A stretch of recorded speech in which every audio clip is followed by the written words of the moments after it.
Hello sir. I am here from TuFee app. Here we will learn about inquiry in the TuFee app. So, the first question is, what is inquiry?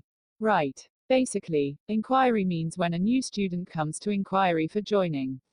At that time you can store that student's data into the app for your reference.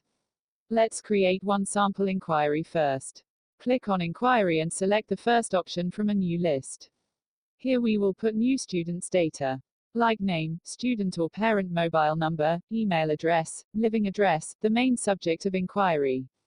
And the app has auto set the inquiry date and follow-up date of inquiry. You can change that dates by clicking on them.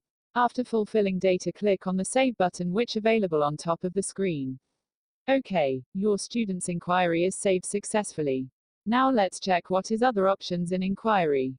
Click on inquiry and the app will show you some options, like active inquiry, close inquiry, and today's follow-up inquiry. Let's check active inquiry. Here app will show your all active inquiry list. Click on inquiry and the app will show that inquiry details. You can find the edit and delete option on top of the screen. Then you will see the student's name below that option.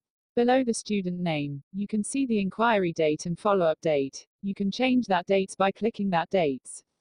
Besides student name, you can see inquiry status, active or close. You can close the inquiry by clicking on that button, and same as you can active that inquiry by click that button. You can call, message, WhatsApp or mail your student from this inquiry. Here app will show inquiry details. And also, you can add notes for this student inquiry. See what I am doing here.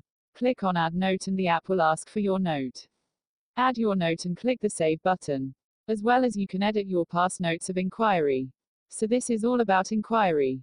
The other two functions the same as active inquiry. In today's inquiry, the app will show only today's follow-up inquiries. Okay, so we have completed the inquiry tutorial here. Thank you for watching this video.